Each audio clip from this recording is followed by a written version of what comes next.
आशा worker, ANM, panchayat के कर्मियों और राजस्व विभाग के कर्मचारियों के साथ मिलकर के अपने उत्तरदायित्वों का बहुत अच्छे ढंग से निर्वहन किया। उसका परिणाम था कि उत्तर प्रदेश का जो मॉडल था वह देश और दुनिया के अंदर सराहा गया था। और तब मुझे लगा था कि जिन लोगों ने उस समय कार्य किया था निगरानी समिति के माध्यम से, उन सबको सरकार सम्मानित करे। हमने आशा वर्कर का मानदेय बढ़ाया, हमने आंगनवाड़ी के मानदेय में अभिवृद्धि की, हमने एएनएम को और इन सभी लोगों को जिन लोगों ने उस दौरान सराहनीय कार्य किया था, इनके मानदेय में वृद्धि करने का निर्णय लिया था। तो हमारे चुने गए प्रतिनिधि इससे क्यों वंचित होंगे? और इसीलिए मैं आज जब हम लोग इस संवाद के माध्यम से जुड़ रहे हैं तो सबसे पहले यानी 1 महीने के अंदर एक बार फिर से मुझे आपके साथ संवाद बनाने का अवसर प्राप्त हो रहा है। मैं आप सभी ग्राम प्रधानों को सबसे पहले, कल ही मकर संक्रांति का पावन पर्व व्यतीत हुआ है, मैं इसकी मंगलमय शुभकामनाएं आप सबके प्रति व्यक्त करता हूं। मकर संक्रांति जगत पिता सूर्य की उपासना का पर्व है और पूरे देश के अंदर अलग अलग नाम और रूपों में पर्व और त्यौहार मनाया जाता है। इस पर्व और त्यौहार को मनाने के पीछे की भावनाएं भी अलग अलग हैं। स्वाभाविक रूप से सूर्य देवता एक जीवंत देव हैं, हम उनकी पूजा करते हैं, हम उन्हें जल का अर्घ चढ़ाते हैं, हम हर प्रकार से मानते हैं कि सूर्य के बगैर तो सृष्टि की कल्पना ही नहीं की जा सकती है। तो मकर संक्रांति के इस पर्व पर हमारे यहाँ ये मान्यता है कि जब भगवान सूर्य उत्तरायण में जाते हैं तो सभी प्रकार के मांगलिक कार्यों के लिए यह एक शुभ और प्रशस्त तिथि मानी जाती है कि इसके बाद मांगलिक कार्यक्रम हमारे प्रारंभ हो जाएंगे। और मकर संक्रांति कल व्यतीत हुई है। मैं आप सभी को सबसे पहले मकर संक्रांति की हार्दिक शुभकामनाएं, बधाई देता हूं, शुभकामनाएं देता हूं। प्रथम और तृतीय लहर के दौरान हमारे ग्राम प्रधानों ने एएनएम, आशा वर्कर, राजस्व विभाग और पंचायती राज विभाग के कर्मचारियों के साथ मिलकर के जो सराहनीय कार्य किया है, इसके लिए मैं आप सबका अभिनंदन भी करता हूं। तीसरी लहर आ चुकी है और तीसरी लहर के दौरान स्वाभाविक रूप से हमारा कुछ दायित्व बनेगा। जब 1 महीने पहले मैंने आप सभी को लखनऊ में आमंत्रित किया था तो उसके पीछे का मेरा उद्देश्य बहुत स्पष्ट था। देखिए, मैं पहले से इस बात को मानता हूं और आदरणीय प्रधानमंत्री जी भी इस बात को मानते हैं कि भारत की अर्थव्यवस्था की आधार कोई है तो हमारी ग्राम पंचायतें हैं। ग्राम पंचायतें जितनी सशक्त होंगी, जितने आर्थिक रूप से स्वावलंबी होंगी, उतना ही हम जनपद को और प्रदेश को और देश को आत्मनिर्भर और स्वावलंबन की ओर अग्रसर कर पाएंगे। और उसी स्वावलंबन के लक्ष्य को प्राप्त करने की दिशा में हमारी सरकार ने तय किया कि हर ग्राम पंचायत में अगर प्रदेश स्तर पर और केंद्र सरकार के स्तर पर विकास की धुरी का केंद्र बिंदु राज्य सरकार का सचिवालय, केंद्र सरकार का सचिवालय होता है, तो ग्राम पंचायत भी विकास की नींव है। तो ग्राम पंचायत के विकास के लिए भी ग्राम पंचायत सचिवालय का निर्माण होना चाहिए और ग्राम पंचायत सचिवालय के निर्माण के माध्यम से हम लोगों ने सभी प्रदेश के 58,189 ग्राम पंचायतों में एक एक ग्राम पंचायत सचिवालय के निर्माण की कार्रवाई को आगे बढ़ाया है। और मुझे प्रसन्नता है कि सभी ग्राम पंचायतों में सचिवालय के कार्य पूरे हो गए हैं। उसमें साज सज्जा की व्यवस्था, उसमें कंप्यूटर और इंटरनेट की व्यवस्था वर्तमान में की जा रही है। इसके पीछे का ध्येय एक ही है कि इसका लाभ गांव के लोगों को मिले और हमारे गांव भी स्मार्ट बनने की ओर अग्रसर हो सके। इसके लिए हम लोगों ने प्रत्येक ग्राम पंचायत में पंचायत सहायकों के चयन, उनके प्रशिक्षण और उनकी तैनाती की कार्रवाई प्रारंभ की है। 56,266 पंचायत सहायक के लिए माह दिसंबर का उनका मानदेय यह हम लोग जनवरी माह में दे रहे हैं, जिन्हें 6,000 रुपये हर महीने उपलब्ध करवाए जा रहे हैं और वह पैसा उनको उपलब्ध करवाया जा रहा है। अब तक 23,000 ग्राम पंचायतों में इस मानदेय का भुगतान हो भी चुका है। हम लोगों ने प्रदेश के अंदर पंचायतों को वित्तीय रूप से, प्रशासनिक रूप से और तकनीकी रूप से सशक्त करने और उनके अधिकारों में, ग्राम प्रधान के अधिकारों में बढ़ोतरी करने, ग्राम पंचायतों के अधिकारों में बढ़ोतरी हो, इसके लिए भी कार्रवाई की थी, जिसके लिए हमारे सभी ग्राम प्रधानगण लखनऊ में आए थे और जिसको उस समय उन्होंने बहुत अच्छे ढंग से यहां के कार्यक्रम को बड़े अच्छे ढंग से उन्होंने आगे बढ़ाने का कार्य भी किया था। हम लोगों ने ग्राम प्रधानों को अधिकार दिया है कि वे ग्राम पंचायत के कार्यों की विस्तृत कार्य योजना बनाने, डीपीआर बनाने, एमबी कराने हेतु निजी क्षेत्र के डिग्री और डिप्लोमाधारी जो आर्किटेक्ट हैं उनको इम्पैनल्ड करने की कार्रवाई वर्तमान में की जा रही है। और ये अधिकार हम ग्राम पंचायतों को देने जा रहे हैं कि वह अब आवश्यक नहीं कि आरईएस के, जेईई के ही उसमें पड़े रहें।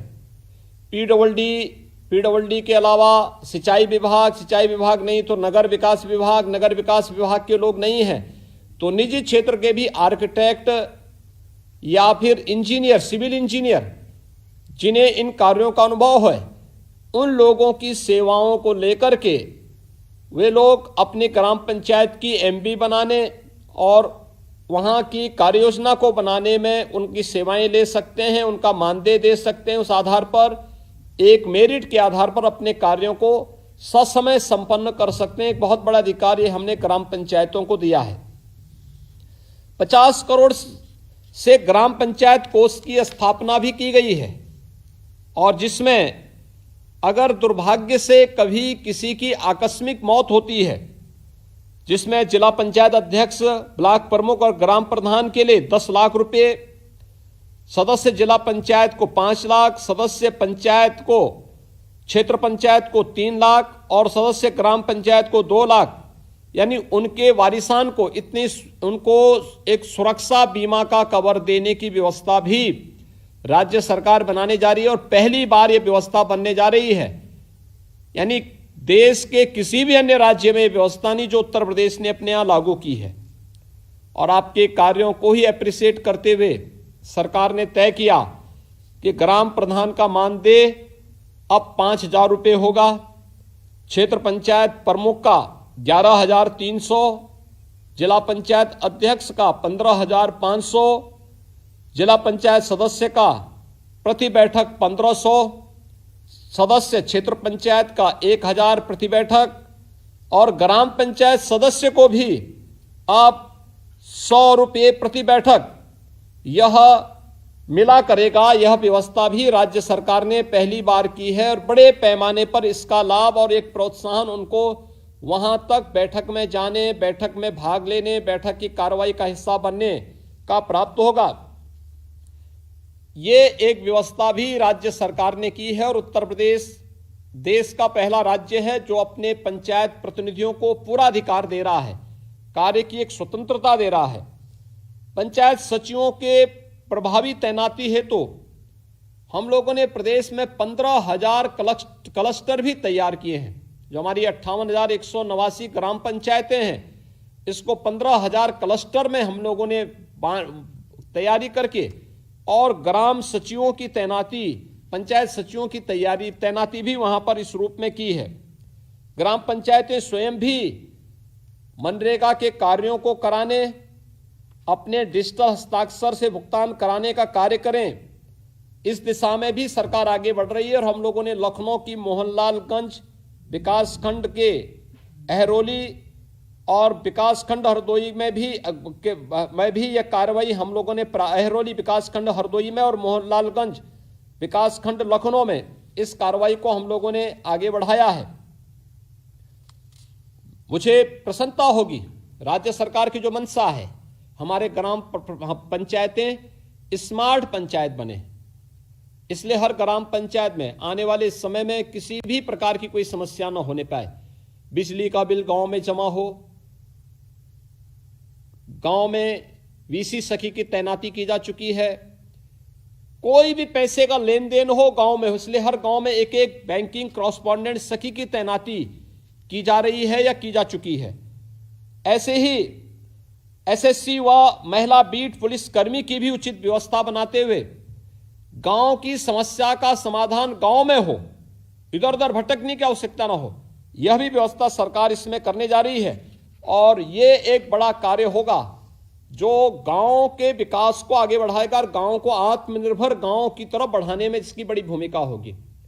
आने वाले समय में जब कंप्यूटर सहायक आपके यहां आ गया है, इस कंप्यूटर सहायक का सहयोग लेकर के हम बहुत काम कर सकते हैं। खासतौर पर गांव में आय प्रमाण पत्र, मूल निवास प्रमाण पत्र, जाति प्रमाण पत्र, गांव की व्यवस्था से अब जुड़ी हुई अन्य तमाम सुविधाएं गांव के लोगों को गांव में ही दे सकते हैं। पेंशन की सुविधा का लाभ गांव में ही दी जा सकती है। पैसे का बैंकों से लेन देन का काम गांव में ही हो सकता है। और ये मैं चाहूंगा कि हर ग्राम पंचायत इस दिशा में कार्य करे। राज्य सरकार इस दिशा में आपको स्वावलंबन की ओर अग्रसर करने की दिशा में कार्य कर रही है। मेरी आप सभी ग्राम प्रधानों से कुछ बातों के लिए अनुरोध होगा। एक, ये तीसरी लहर आ चुकी है और इस तीसरी लहर के दौरान आपकी बड़ी जिम्मेदारी है, क्योंकि एक ग्राम प्रधान एक गांव का कस्टोडियन भी होता है, गांव का अभिभावक होता है। अपनी ग्राम पंचायत के अभिभावक के रूप में आपकी एक बड़ी जिम्मेदारी है और जिम्मेदारी इस बात को लेकर के कि एक तीसरी लहर के दौरान अपनी गांव पे निगाह रखना।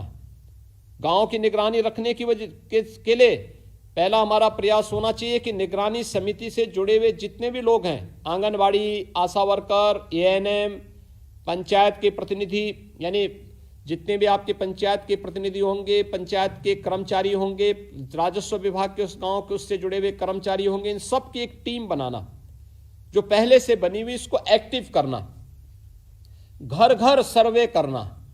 सर्वे में दो चीजें, एक, कोई व्यक्ति बाहर से तो नहीं आया है, सूची बना देना। दूसरा, कितने लोग हैं जिनमें कोई लक्षण है बुखार के, सर्दी जुकाम के, खांसी के या कोई अन्य मामले, उनकी सूची तैयार करना। तीसरा, कितने लोग हैं जो 15 साल से ऊपर के हैं, 15 साल से ऊपर आयु के लोगों को कितने ऐसे लोग हैं जिनको वैक्सीन की डोज दी जा चुकी, वैक्सीन लग चुकी है। 15 से 17 का तो अभी प्रारंभ हुआ है, लेकिन शेष अन्य लोगों को वैक्सीन लगाने की व्यवस्था क्या है। 18 साल से ऊपर के लोगों ने, कितने लोगों ने वैक्सीन ले लिया है, पहली डोज कितने लोगों ने ली है, दूसरी डोज कितने लोगों ने ली है, 15 से 17 वर्ष के लोगों में कितने लोगों ने पहली डोज ले ली है, और एक चौथी डोज भी आई है, चौथी भी प्रकार की कैटेगरी है, वह है कि आपके गांव में कोरोना वॉरियर्स जो होंगे, एएनएम है, आशा वर्कर है, आंगनबाड़ी है, हेल्थ वर्कर हैं, या फिर आपकी ग्राम पंचायत में 60 साल से ऊपर के कोई बुजुर्ग होंगे जो किसी गंभीर बीमारी से पहले से पीड़ित होंगे। इन सब की सूची बनाना और सूची बना करके उस सूची को अपने एएनएम को उपलब्ध करवाना कि इन लोगों ने इतनी डोज, पहली डोज ले ली है, इतने लोगों ने दूसरी डोज ले ली है, इतने 15 से 17 वर्ष के नौजवानों ने, इतने लोगों ने डोज ली है, इतने लोग बचे हुए हैं, और 60 साल से ऊपर के लोग इतने हैं जिन लोगों ने अभी तक प्रिकॉशंस डोज यानी बूस्टर डोज इतने लोगों ने ली है। यह एक तो सूची तैयार करना। संदिग्ध व्यक्ति को, यानी कोई बाहर से आया है, सर्दी जुकाम खांसी बुखार कुछ भी है, उसको मेडिसिन किट उपलब्ध करवाना।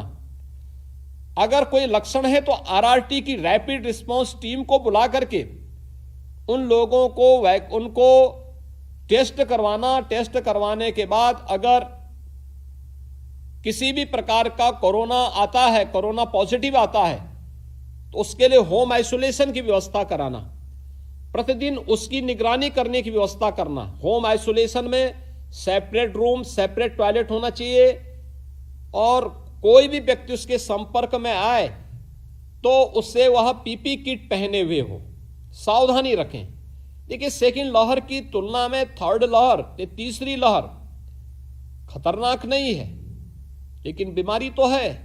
तो बीमारी में बचाव सर्वोत्तम उपाय है। हम बचाव के लिए सतर्कता और सावधानी आवश्यक, और इसलिए मैं अनुरोध करूंगा कि जैसे सहारनपुर में दूसरी लहर के दौरान में गया था, और एक ग्राम पंचायत में एक महिला ग्राम प्रधान मुझे मिली थी जो नई चुनी गई थी, और उस समय मैंने देखा था उनके साहस को भी और उनके सराहनीय कार्य को भी। मैंने कई ग्राम प्रधानों के कार्यों को उस दौरान देखा था। गांव में एक पॉजिटिव व्यक्ति था जिसको कोरोना पॉजिटिव हो गया था। मैंने उस समय उसको देखा था कि वह व्यक्ति घर में रहने की व्यवस्था, सेपरेट रूम नहीं थी, अलग से रूम और टॉयलेट नहीं था। तो ग्राम प्रधान उन्हें ग्राम पंचायत घर में लेके आई थी, वहां रखा हुआ था, अपने घर से नियमित रूप से भोजन उनको करवाती थी, और यह नियमित क्रम चल रहा था। और मैं उसी दिन मान लिया था कि जब हमारे ग्राम प्रधानों में डेडिकेशन हो, ये समर्पण का भाव हो, अपने ग्राम पंचायत को कोरोना मुक्त करने का एक जज्बा हो, तो कोरोना हम पर कभी हावी नहीं हो पाएगा। और मैं अभिनंदन करूंगा कि आज प्रदेश का कोरोना का मॉडल पूरे देश और दुनिया के अंदर सबसे बेहतरीन माना गया है। और आज मैं चाहूंगा कि आपसे मैंने इन चीजों के लिए कहा है कि एक तो इन कार्यों के लिए को लेकर के एक तो हम लोग तत्काल कार्रवाई करें। दूसरा, ठंडी का मौसम है, ठंडी के मौसम में हम इस बात को देखें कि गांव में बहुत सारे लोग, कोरोना पूरे देश के अंदर है, बहुत सारे लोग अपने गांव आ रहे होंगे। राशन कार्ड यद्यपि सबके बने हुए हैं, फिर भी अगर कोई वंचित है तो उसको लिए राशन कार्ड की व्यवस्था बनवाना, नहीं है उसके राशन की व्यवस्था करना। अगर कोई दुर्भाग्य से किसी व्यक्ति की मौत होती है, अंतिम संस्कार के लिए वह बॉडी लावारिस न पड़ी रहे, हम ग्राम प्रधान निधि के माध्यम से धनराशि दे सकते हैं। कोई बीमार है, आयुष्मान भारत का कार्ड नहीं बना पाया है, तो हम ग्राम प्रधान निधि से उसका सहयोग करने में योगदान दे सकते हैं। ये बहुत सारे अधिकार हैं जिनका हम पालन करें। और एक मेरी आपसे अनुरोध होगी कि हर ग्राम पंचायत में हम लोगों ने, हर जनपद में हम लोगों ने प्रयास किया है निराश्रित गौ आश्रय स्थलों की स्थापना के लिए। इन निराश्रित गौ आश्रय स्थल एक बड़ी कार्य योजना है। दो चीजें हैं। देखिए, गाय को क्षति पहुंचती थी तो कानून व्यवस्था की भीषण संकट आती थी, गौ माता की तस्करी होती थी तो बहुत सारी जगह दंगे हो जाते थे, लोगों की भावनाएं आहत होती थी। सरकार ने तस्करी को रोक दिया, अवैध बूचड़खानों को बंद करवा दिया। अब गोवंश आया है तो इसके लिए निराश्रित गौ आश्रय स्थल हम लोगों ने बनाए हैं। निराश्रित गौ आश्रय स्थल में 3 प्रकार की योजनाएं सरकार की चल रही हैं। एक योजना चल रही है जिसमें सरकार ने निराश्रित गौ आश्रय स्थल खोले हैं, जितने भी निराश्रित गौ आश्रय स्थल हैं उनमें गोवंश को ला करके उसकी देखभाल की जा रही है। दूसरा है सहभागिता योजना, जिसमें गांव का कोई व्यक्ति अगर निराश्रित गौ आश्रय स्थल से किसी गोवंश को अपने पास ले जाकर के उसकी देखभाल करना चाहता है तो वह अपने घर में ले जाकर के उनकी देखभाल कर सकता है, उनकी सेवा कर सकता है, और हर गौवंश का उसे 900 रुपये दिया करेंगे। यह सरकार की योजना का हिस्सा है। लगभग 1 लाख गौवंश ऐसा विभिन्न ग्राम पंचायतों में किसानों के पास हैं। एक किसान को 4 गौवंश तक देने की व्यवस्था। आप सोचिए कि किसी गांव में एक किसान 4 गौवंश की देखभाल कर रहा है तो 3600 रुपये उस परिवार को मिल जाएंगे। 3600 रुपये परिवार को मिलेंगे भी, और इस गोवंश से जो गोबर निकलेगा, गोमूत्र निकलेगा, अगर वो ब्याहती उसका दूध उस परिवार का स्वयं का होगा। लेकिन गाय की सेवा करें, गौ माता की देखभाल करें, गौ माता की सेवा का पुण्य भी मिलेगा और अन्य चीजें भी उसको फ्री में मिल जाएंगी। तीसरी योजना है कुपोषित परिवारों को एक एक ब्याई हुई गाय उपलब्ध करवाना। यानी जो कुपोषित परिवार हैं उन लोगों की सूची होगी आपके ग्राम पंचायत में, आंगनबाड़ी के पास। आंगनबाड़ी से उस सूची को लेकर के जिस परिवार में कुपोषित माता है, कुपोषित किशोरी कन्या है, कुपोषित बच्चा है, उस परिवार को निराश्रित गौ आश्रय स्थल से एक एक कोई ब्याही हुई गाय उपलब्ध कराना और वह परिवार उसकी देखभाल करे। इसके बदले सरकार उन्हें 900 रुपये हर महीने उपलब्ध कराती है उस गौ सेवा के लिए। भाइयों बहनों, ये इतनी अच्छी 3 प्रकार की योजनाएं हैं। अगर इन 3 योजनाओं को हम गांव में लागू कर देंगे तो ये अन्ना पशु या छुट्टा पशुओं की समस्या या निराश्रित गौआश्रय गोवंश की जो समस्या है इसका पूरी तरह समाधान हो सकता है। अपनी अपनी ग्राम पंचायतों में इस जिम्मेदारी को हमें लेना होगा। अगर हम लोग ले लेंगे तो एक बहुत बड़ी समस्या का समाधान हम लोग कर देंगे, किसानों की फसलों को भी हम बचा देंगे और इसके माध्यम से गांव में अनावश्यक तनाव की स्थिति जो पैदा होती है इसका भी समाधान हम लोग कर देंगे। मेरे आप सबसे अपील होगा कि वर्तमान में कोरोना महामारी से बचाव करने प्रदेश के अंदर 15 करोड़ लोगों को हम लोग फ्री में अन्न योजना दे रहे हैं, खाद्यान्न। डबल इंजन की सरकार है, डबल डोज भी दे रहे हैं। यानी केंद्र सरकार के द्वारा हर परिवार को 5 किलो अन्न हर यूनिट पे उपलब्ध कराया जा रहा है और हमारी सरकार के द्वारा अंत्योदय कार्ड धारकों को 35 किलो खाद्यान्न, 1 किलो दाल, 1 किलो खाद्य तेल, 1 किलो चीनी, 1 किलो नमक उपलब्ध करवाया जा रहा है। अंत्योदय परिवार बहुत सारे ऐसे होंगे जो कोटे की दुकान पे नहीं आ सकते। मेरा अनुरोध होगा उनके घरों तक खाद्यान्न पहुंचाने का योगदान आप करेंगे तो पुण्य के भागीदार होंगे। दूसरा, पात्र गृहस्थी परिवारों को प्रति यूनिट हम लोग 5 किलो खाद्यान्न उपलब्ध करवा रहे हैं। इसमें गेहूं या चावल या कुछ आधा गेहूं आधा चावल उपलब्ध करवाते हैं। अगर 9 परिवार किसी कार्ड में हैं, 9 यूनिट हैं तो 45 किलो खाद्यान्न मिल जाएगा, 7 हैं तो 35 किलो मिल जाएगा, 5 है तो 25 किलो खाद्यान्न मिल जाएगा। 1 किलो दाल, 1 किलो खाद्य तेल, 1 किलो नमक उस परिवार को उपलब्ध करवाया जा रहा है। मेरा अनुरोध होगा पर्याप्त मात्रा में खाद्यान्न का आवंटन है, हर परिवार को यह सुविधा उपलब्ध हो जो पात्र गृहस्थी या अंत्योदय कार्ड धारक हैं। शेष जो अन्य निराश्रित परिवार हैं जिनका कार्ड नहीं बन पाया है उन लोगों को उपलब्ध करवाने के लिए आप लोग जिला प्रशासन से भेजें तो वहां से यह सुविधा उपलब्ध हो जाएगी। ये सभी सुविधाएं अगर हम अपने गांव में कराएंगे तो देखिए इसका लाभ ग्राम प्रधानों को प्राप्त होगा, यशस्वी आपका जीवन होगा और एक महामारी के खिलाफ देश की लड़ाई को हम आगे बढ़ाने में सफल होंगे। दूसरा, ICCC में इन सूचनाओं को देना कि कौन आपके गांव में कोरोना पॉजिटिव है, उसकी स्थिति क्या है, उसको मेडिसिन किट मिली कि नहीं मिली है, वैक्सीन कितने लोगों ने लिया है, कितने लोग बचे हुए जिनको वैक्सीन देना है, पहली डोज कितने लोगों को अभी लेना बाकी है, सेकंड डोज लेना कितने लोगों को बाकी है, बूस्टर डोज कितने लोगों को लेना है। अगर ये सभी डाटा अगर आप ग्राम पंचायत के माध्यम से तैयार करेंगे बहुत बड़ा पुण्य का कार्य होगा।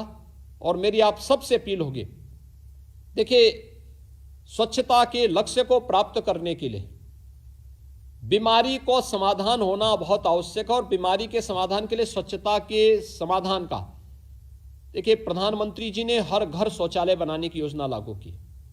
आज आप देखते होंगे बहुत सारी बीमारियां समाप्त हो गई। हम पूर्वी उत्तर प्रदेश में देखते थे गोरखपुर, महाराजगंज, कुशीनगर, देवरिया, सिद्धार्थनगर, संत कबीरनगर, बस्ती, बलरामपुर, गोंडा, श्रावस्ती, लखीमपुर खीरी से लेकर के सहारनपुर तक हम लोग देखते थे इंसेफ्लाइटिस से हजारों मौतें होती थीं।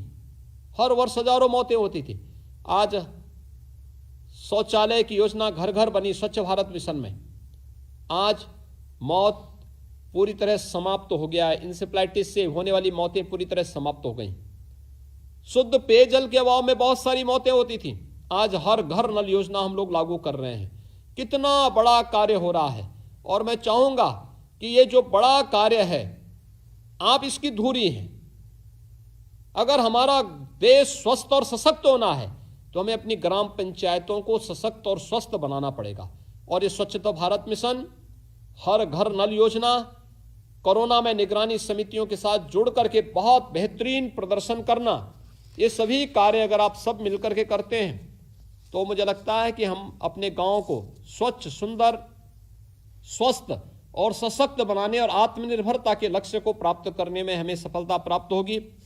आज मुझे 5 ग्राम प्रधानों के साथ संवाद बनाने का अवसर प्राप्त हुआ, जिसमें लखनऊ से वीरेंद्र शुक्ला जी से, चंदौली से श्रीमती नीलम अहोरी से, बिजनौर से श्री राहुल कुमार जी से, मेरठ से श्री परमिंदर सिंह जी से, हाथरस से सुश्री प्रियंका तिवारी जी से मुझे संवाद बनाने का अवसर प्राप्त हो रहा है। मेरा इच्छा थी कि सभी 58,189 ग्राम प्रधानों के साथ मैं सीधे संवाद बनाऊं, लेकिन मेरी सीमा है, आपकी भी एक सीमा है। समय की सीमा को ध्यान में रखते हुए मैं चाहूँगा कि कोरोना महामारी के दौरान निगरानी समिति को एक्टिवेट करते हुए आप सभी बेहतरीन प्रदर्शन करने का कार्य करेंगे, और मेरा गांव कोरोना मुक्त गांव, इस लक्ष्य को लेकर के आप कार्य करेंगे तो हमें प्रसन्नता होगी। आप सबसे मेरी अपील होगी, अपने अपने ग्राम पंचायत में आगामी विधानसभा चुनाव में 100% मतदान कराने के लक्ष्य की दिशा में आप आगे बढ़ें। देखिए, मतदान हमारा अधिकार है और हर व्यक्ति का यह अधिकार होना चाहिए। ग्राम प्रधान को इस भूमिका का निर्वहन करना चाहिए।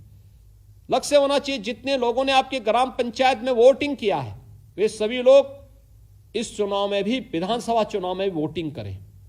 ये कार्य अगर आप कर देंगे तो मुझे लगता है कि हम लोग बहुत अच्छे ढंग से प्रदेश के अंदर एक चुनी हुई सरकार आएगी जो फिर से आपके विकास के लिए कार्य कर पाएगी, अच्छे ढंग से कार्य कर पाएगी। और मैं चाहूंगा कि हमारा दायित्व होना चाहिए हर व्यक्ति को मतदान स्थल पर ले जाना, कोरोना प्रोटोकॉल का पालन करना, सरकार के द्वारा जो नियम और व्यवस्था बनाई गई उसका पालन करते हुए हम इस चीज़ों को अपने यहाँ करेंगे। मैं एक बार फिर से आप सभी को मकर संक्रांति की हृदय से अपनी शुभकामनाएं देता हूं और विश्वास व्यक्त करता हूं कि कोरोना महामारी के दौरान आप सभी लोग मिलकर के प्रदेश के विकास के लिए और प्रदेश में अपने गांव को, अपनी ग्राम पंचायत को कोरोना मुक्त करने के इस अभियान के साथ जुड़ेंगे। आप सब मेरे साथ जुड़े। आप सभी का मैं एक बार फिर से अभिनंदन करता हूं। आपको मैं आगामी विधानसभा चुनाव के प्रति अपनी शुभकामनाएं देता हूं कि बेहतरीन प्रदर्शन अपनी अपनी ग्राम पंचायतों में आप सभी ग्राम प्रधानगण करेंगे। चुनाव के बाद फिर से मुलाकात होगी। आप सब के प्रति मेरी शुभकामनाएं। धन्यवाद। जय हिंद।